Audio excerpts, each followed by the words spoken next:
بسم الله الرحمن الرحیم. السلام علیکم ګرانو دوستانو زمونږ استاسي نننی درس ده لکسیون 45 یعنی 45م درس د 45 سپیل بوشابیغن داسې راځي. ښه ګران دوستانو شروع کوو د درس. دلته وایي چې meine Familie یعنی زما فامیلی männlich und weiblich یعنی männlich سړي und او weiblich یعنی ښځې. او دلته وګورئ دلته männlich یعنی سړي دلته دي، weiblich یعنی ښځې دلته دي. ښه ګران دوستانو مثلا په دې ځای کې هغه ده در ارتیکل چې ده د در ارتیکل د سړیو دپاره همیشه استعمالیږي او د دی ارتیکل د ښځو دپاره.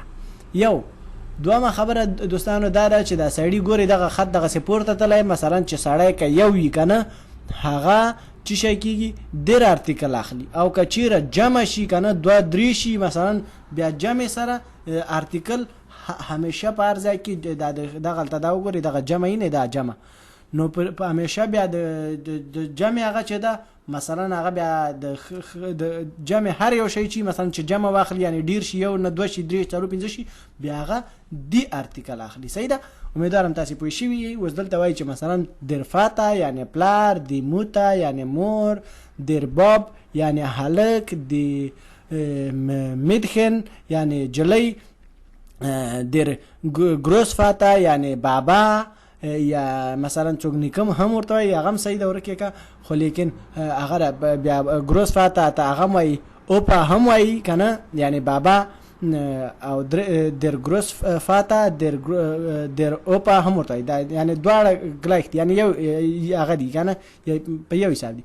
او مثلا که د پلار پلاری هم گروس فاتا کیږي او که د مور پلاری هم گروس فاتا کیږي. ښه د هغه دپاره مثلا د زمونږ استاد لپاره یعنی زمونږ استاد د مور پلاری که نه هغه هم موږ تاسو ته گروس فاتا په د دې ژبې په حساب کیږي، او که د مور که د پلار پلاری هم مثلا اوپا چې د اوپا هم د دې سره مغه شی ده هغه موږ تاسو ته دغه شی جوړیږي. ښه امیدوارم پوه شوي. مثلا په دې ځای کې وایي چې دی گروس موتا یعنی هغه د غټه مور یعنی مغه انی یا نیا یا هو هم دغه دوه نمونه دي بس، انی یا نیا مثلا اکثر خلک ورته نیاګۍ هم وایي که نه، خو نیا انی مثلا یو فرق کوي صرف گۍ پکې زیات دی. نو دا هم د مور کوي هم د گروس موتا کیږي، که د پلار موري هم هغه کیږي دا د گروس موتا کیږي، او دا هم د اوما کیږي، او لکه اوما د گروس موتا مثلا دا سره ګلایخ یعنی دا فرق نه کوي. ښه وغونه خو لیکن هغه خو مخکې زده کړه، اوس په دې ځای کې چې زده کوو د گروس موتا. صحیح ده؟ او په دې ځای کې وایي چې در بغوده یعنی ورور، د شویسته یعنی خور، او په دې ځای کې وایي چې د نیفه یعنی هغه د خوریا یا خوارزاده یا خورین، او په دې ځای کې وایي چې هغه د نخته یعنی هغه د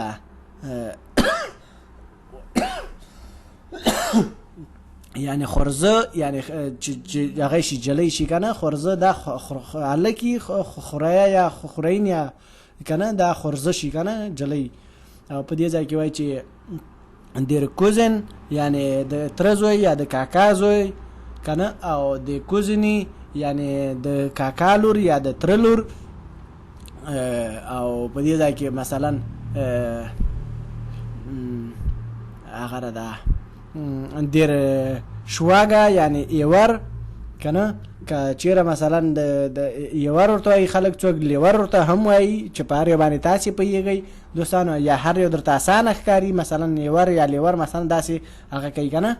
او یعنی ایور چې د ښځې چې مثلا د میړه وروري هغه دغې ښځې دپاره شواګه کېږي یعنی یورې کېږي. صحیح ده؟